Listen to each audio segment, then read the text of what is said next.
All right, welcome to today's edition of our Absolute Java Beginner Tutorial. For the past 2 weeks, we've been talking about beginner concepts in Java. We've talked about data types in Java. We've talked about loops in Java. We've talked about conditional statements, the using the if blocks, the if else blocks, and all of that, right? So today we are talking about methods, right? So what is a method? So as you can see on the screen, a method is a block of code which only runs when it is called. So what does this mean? What is a block of code that is run when it is called? So let me give you an example, right? So let's say we have a block of code. We say maybe greet void greet, right? And this void greet has an open and close bracket, which is you're saying, then an open and close curly braces, right? So the function of this curly braces is basically um so any code inside these curly braces is what we are expected to run when we call this greet method, right? So this, let's say, let me put print good morning, right? Let me print good morning. Yes, we have good morning inside this greet, right? And like the definition says, a method is a block of code which only runs when it is called. So if we run this main class now, you see that nothing is printed to the console, right? You see that nothing is printed to the console because this method has actually not been called, right? So if we now say, if we now call this greet method inside this main method, right? So we are trying to call this greet method. So this is when it is called. We've called it now, right? Or we've tried to execute this greet method. We can say call or execute, right? So if you run this, you see that we'll get errors because it's saying that non-static method greet cannot be referenced from a static method or from a static context. So this, it's saying that this main method that we are trying to call this greet method from is a static method because of this static keyword. So we need to make this greet method a static keyword as well, right? So what we can do is just say add static here, right? And you can see that the red line has gone. So if we call this method, you see that yes, we are able to print good morning, right? Yes, we are able to print good morning. So what is a method again, based on what you see now? So a method is a block of code which is this, right, which only runs when it is called. So a block of code that is run when it is called, right? So this is us calling this greet method now, right? And the greet method runs whatever we have inside of this curly braces. Sorry, inside whatever we have inside of this curly braces, that is what we run, what is being run, right? So a method consists of basically three parts, right? The three parts contain the access modifiers, access modifiers,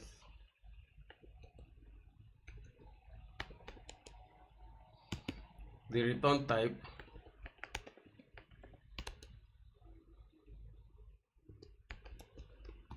the return type, and the name of the method. Yes, access modifier, the return type, and the name of the method.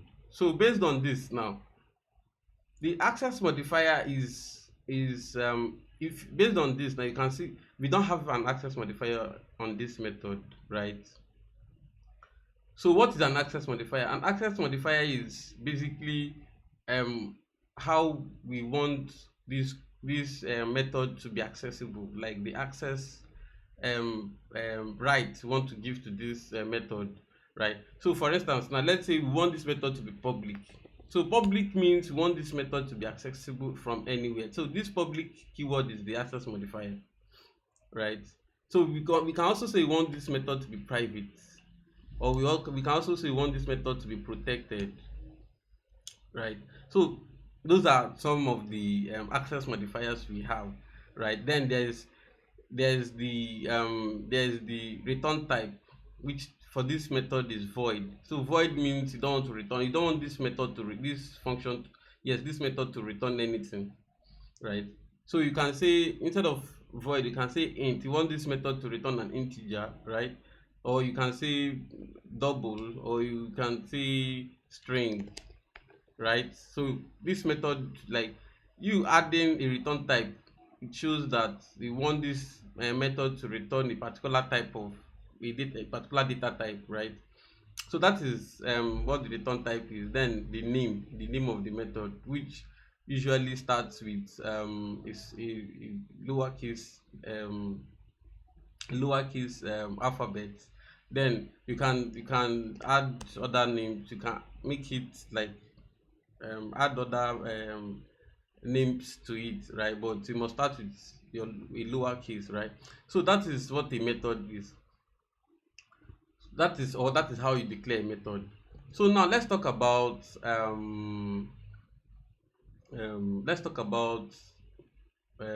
what we can do with methods, right?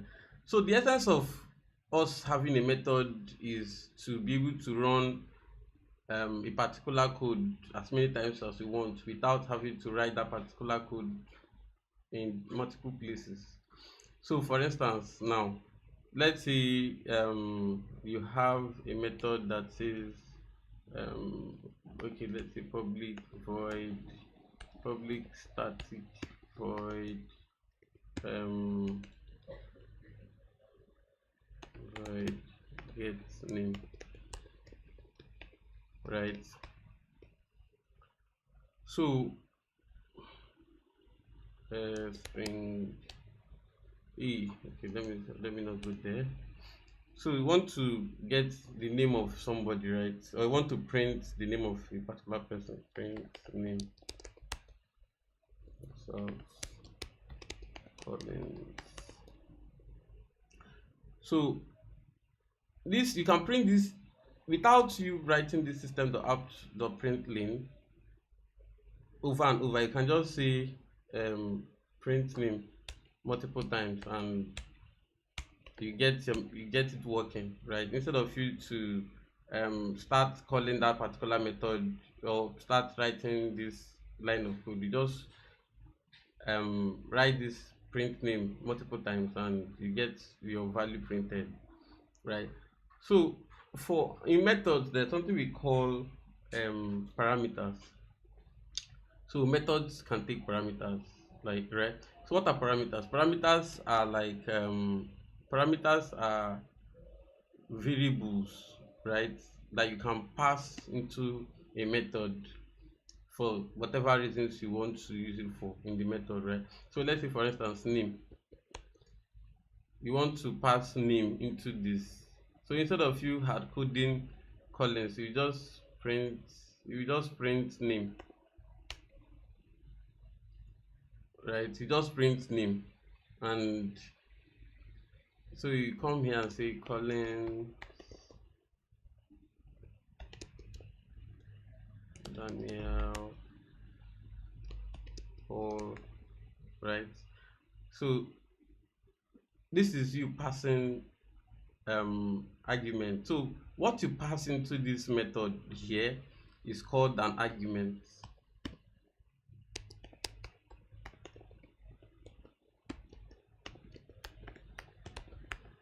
while the string, this name here, is a parameter, right? Yeah, so that. So here you call it an argument, while here you call this name variable is called the parameter. So if I should run this code, you see that we will have Collins, Daniel, and Paul printed. Yes. So that is the concept of parameters in methods, right? So we also have what we call method return types in method. So let's say you have a method, but from that method you want to return a particular variable, or you want to return a value from that method, right?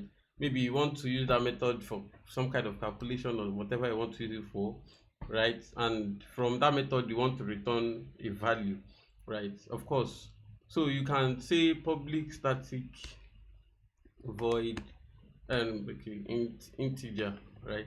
So this integer means you passing an integer and say get value, means you want to return a data type of integer from this get value method, right? So you can also say you can return any data type. You can say static string, right? Get name, right? You want to return this the data type of string. You can also return a data type of boolean, which is either true or false. Is active,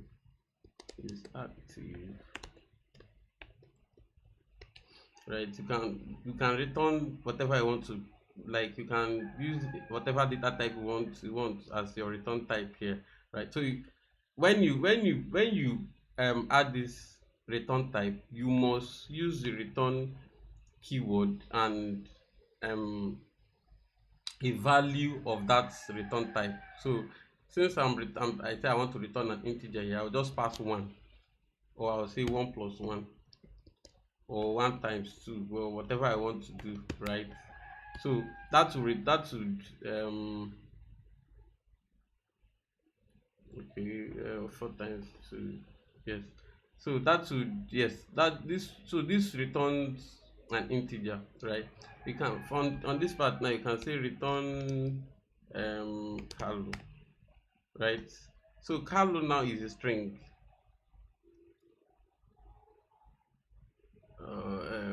Yes, hello is a string, and that's what you, so you've actually returned the string from, because of this string data type that you're saying you added here, right? So you can, for the boolean, you can say return either true or false, right? So that is that. Then when we print all of this, so let me see, so get value, so get name, get value, so is active, yes. So if I run this, you see that yes, we're able to get all of this printed to the console, because that is what we are returning, right? And you can also save them. You can also save, for instance, I can say okay, int value equal to get value, right? Then let me print value equal to plus value, right? So you can see that yes, value is equal to it. So I basically saved what I returned from this get value into this value variable, right? So you can also do the same for, let's say, string my name is equal to get name, right? And you can also say boolean is check status equal to get is active, right? So if I print my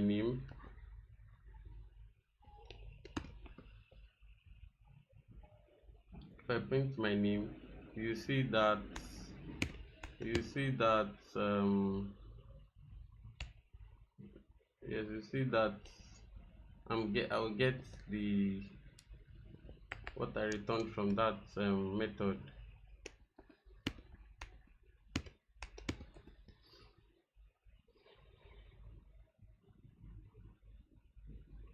Yes, you can see all of that printed to the console. So that is return type. That is what the concept of return type. So return type is basically telling a method to return a particular data type to you, right? So we can there is also the concept of there's also the concept of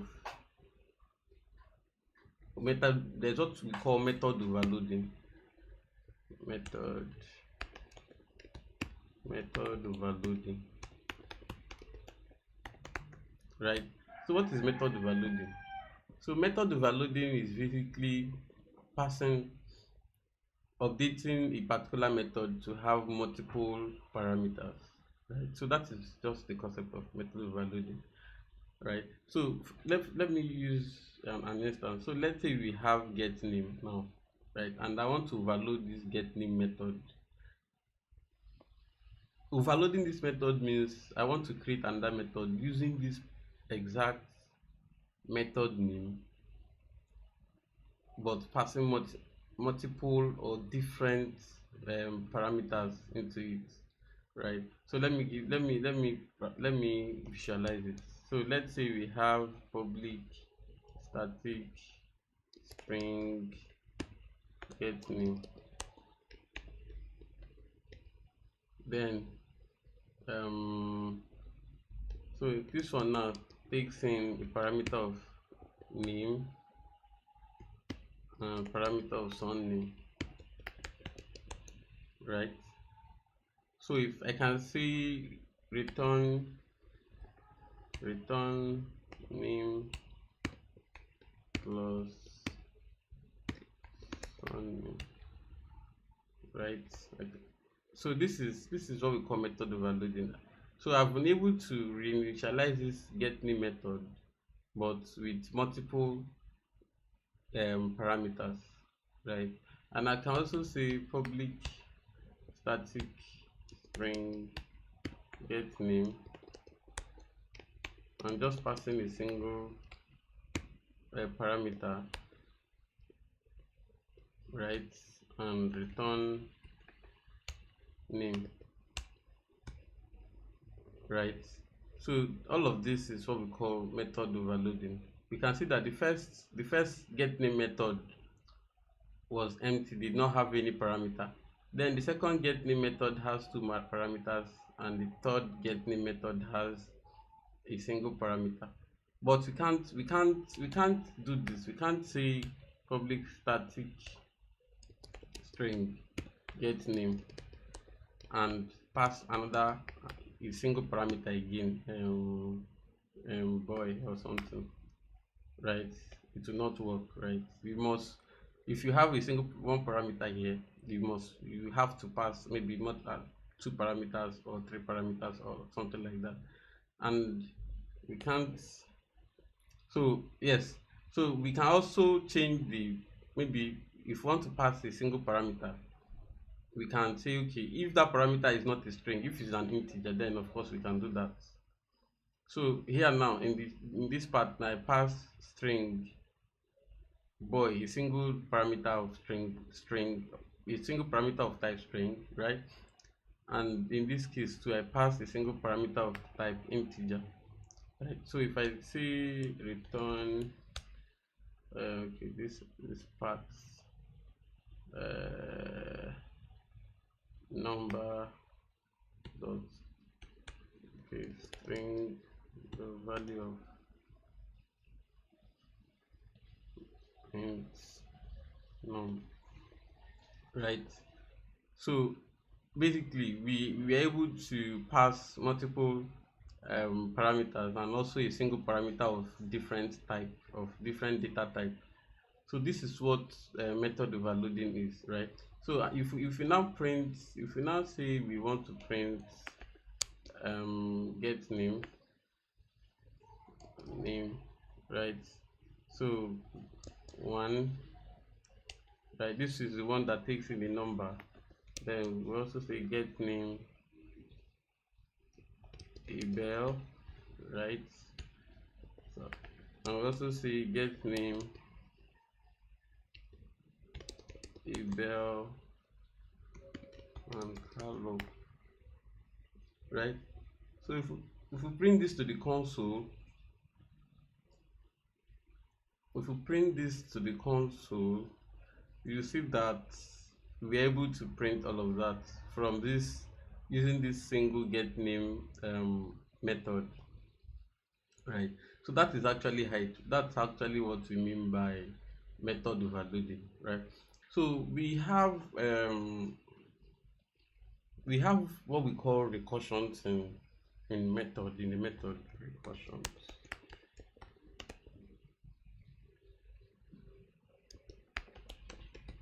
So what is recursion? Recursion is basically calling a method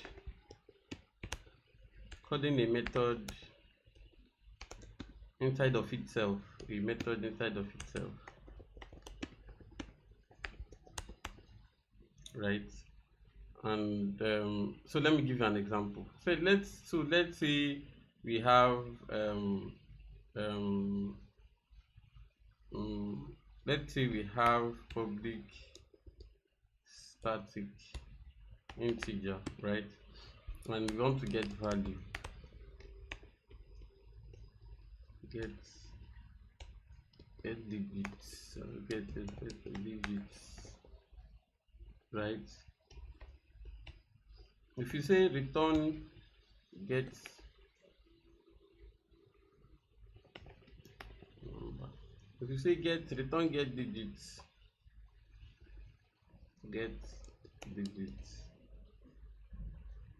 number minus 1, this is recursion. This is recursion, right? Because we are calling get digits inside of get digits, right? So let me give you a practical example of how this recursion can be used. So let's say you are told to print the sum of all the numbers from a particular number to 0, right? You're told to print the sum of all numbers from a particular number to 0. Instead of you to start writing for loops and all of that, you can use a recursion. You can say public static int get sum, and you see maybe the sum, the method takes in a number, right? And you now see, so using a recursion, you say if number is greater than 0, right? If number is greater than 0, then return number plus sum plus get sum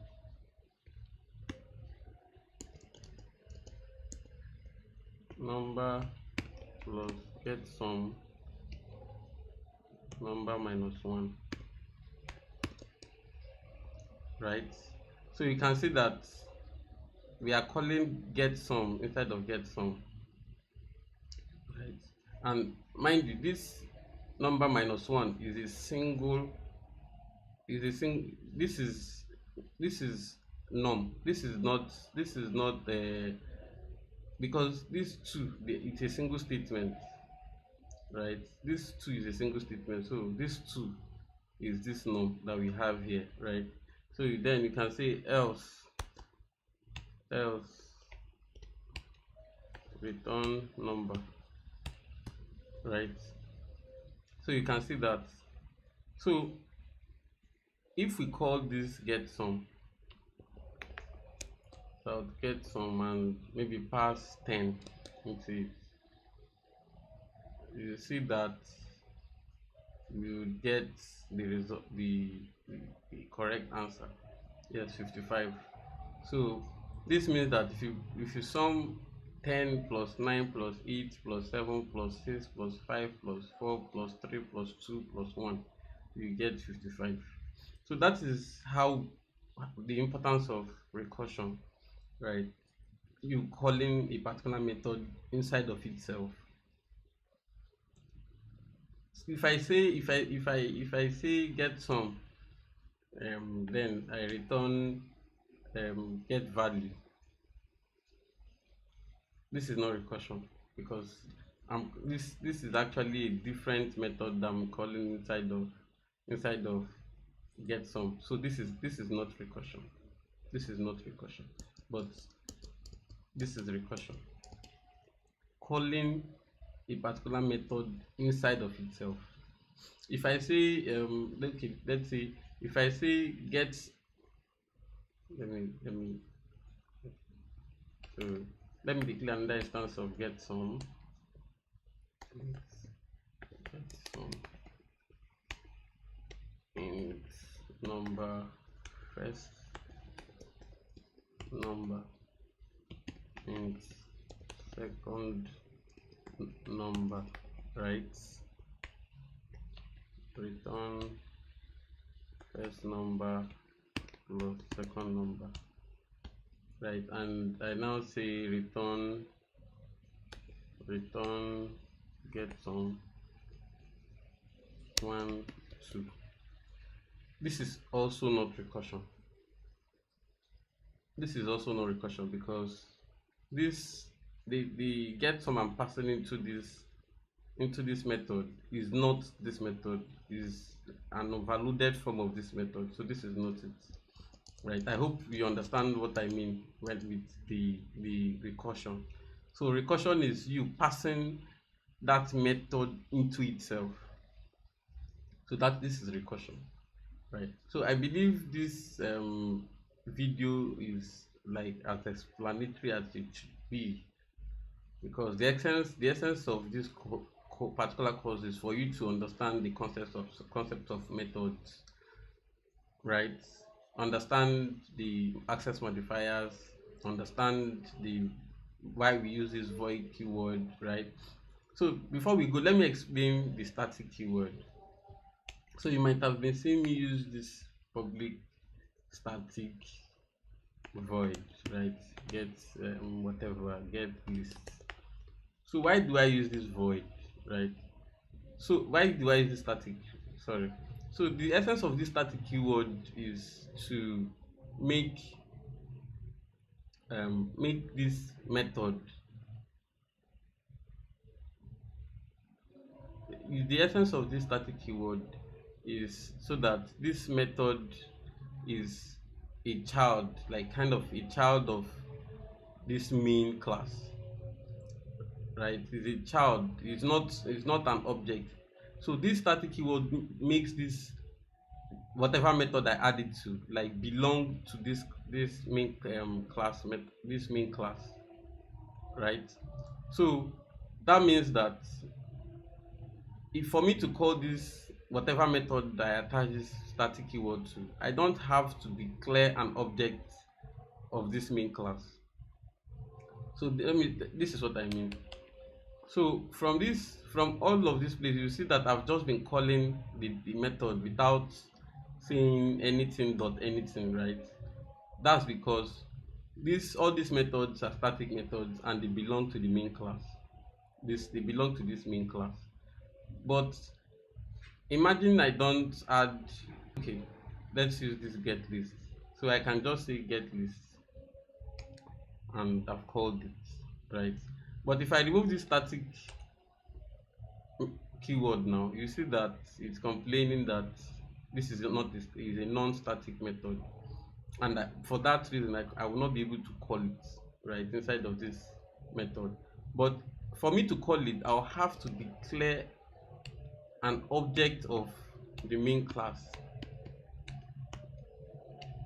or I'll have to declare an instance of the main class, right? Then call this get list as a method or as an object inside of the main class. So I will not have to do dot get list, right? So the static keyword helps you take care of all of that, all of this long code. You just be able to just call the main get list directly without doing all of that, right? So that's the essence of the static keyword.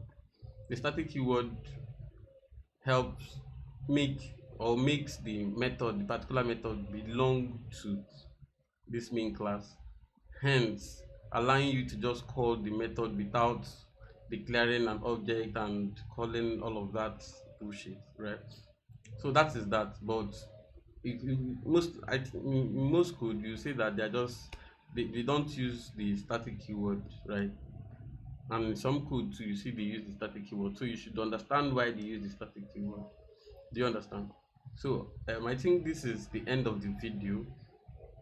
If you have any questions as to regarding this course, you can do well to drop a message in the comments, or if you want me to talk about any other sub topic, any other topic that you don't understand, you can always reach out via the comments, and then I'll make a video about that and um, explain whatever you want me to explain in the video.